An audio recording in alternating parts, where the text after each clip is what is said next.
Hello world. I realized I haven't done an update in a while, so allow me to update you. I've lost about 98 pounds from my heaviest weight.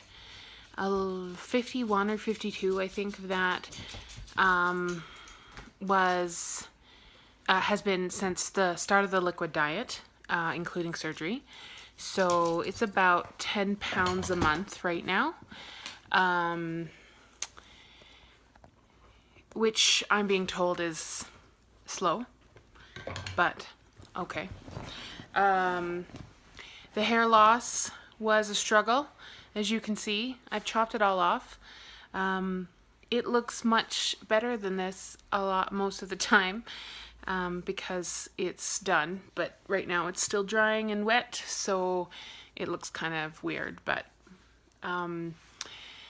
I had my ponytail when it was up was probably the circumference of a dime.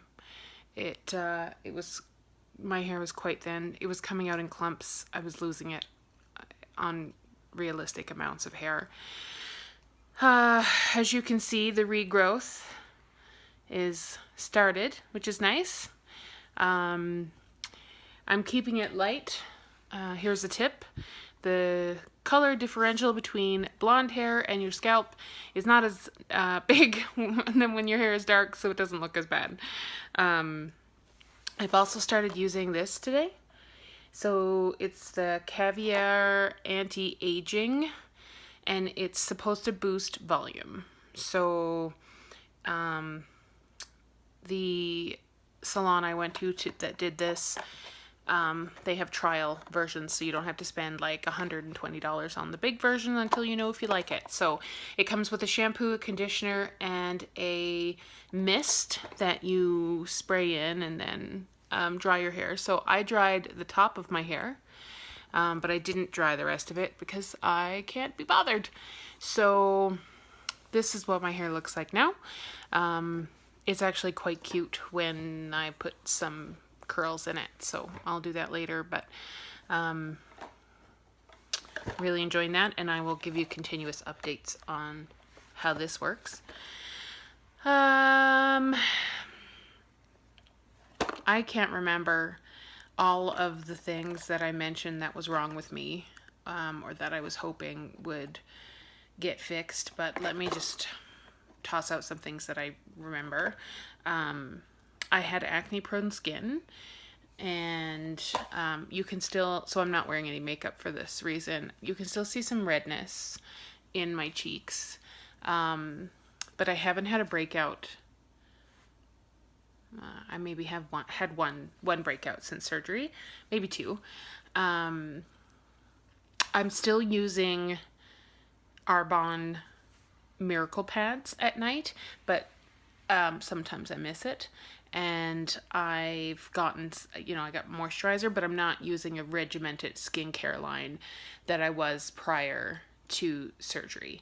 Prior to surgery, I found that if I did not use this regimented skincare regime that included 1, 2, 3, 4, 5, 6, 7 products, if I did not use it religiously, then I would get a breakout.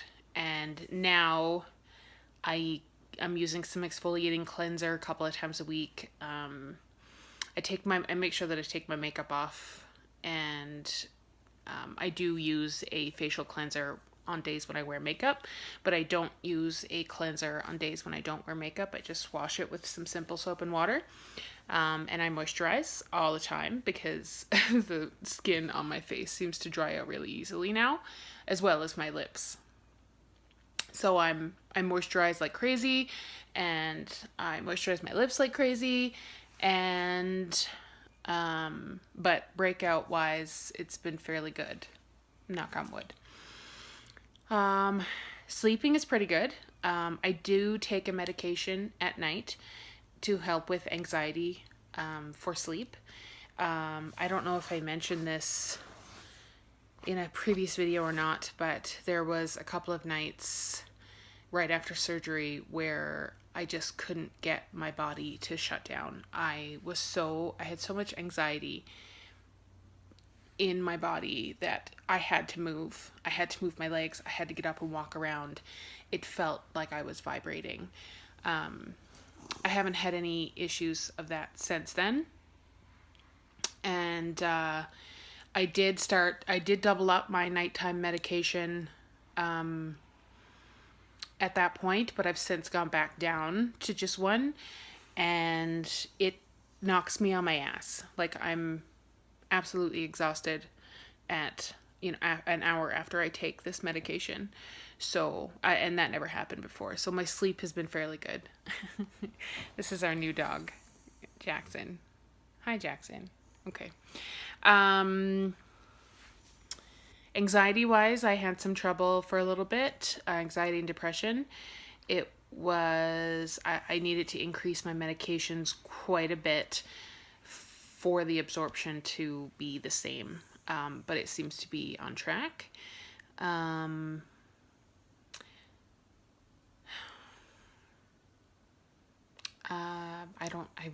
don't know what else.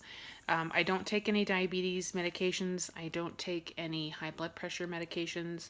The only medications I take now are for depression and anxiety, which I didn't expect to change. And I take a stomach medication, which is standard after surgery. You have to take it for 6 months, and it might be extended, it might not. Who knows? Everything else that I take are vitamins. I'm still fairly tired. I don't have the energy that people talk about. I don't have that get up and go. It might be that my iron and vitamin D is still low. I have to go back in a couple of weeks and I'll update everybody on that. But yeah, I don't have that yet. So I'm looking forward to that. I'm also looking forward to summer because we typically take the puppers for walks every day that it's nice. Right now it's winter, and for those of you who may watch who aren't in areas where they have crappy winters, it's terrible, and these poor little pooches don't like to go outside in anything under 10 degrees Celsius, and it's minus 20 most of the time. So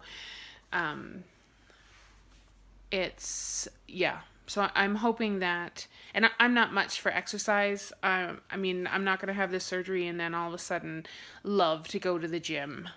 That's not who I am, and I didn't expect that to change either. So I'm hoping that in the springtime, my weight loss will be kind of jump started a little more because I'll be getting out for walks with the pups and doing a little bit more physical activity than I'm doing right now. Work is very busy. That's why I don't do videos. I can pretty much tolerate anything food-wise in small amounts. Even chips and chocolate and cake and donuts. And I should not know any of this, but I do. So I do worry that I'll regain, or some of my bad habits will rear their ugly head again. I'm not convinced that my bad habits haven't gone away. So I think that's it for now. I'll keep it short. If you've watched and have been watching, thank you. I really am happy with my decision to have the surgery. Yeah, pretty pumped about where my life is going. Cheers. Say bye, Jackson.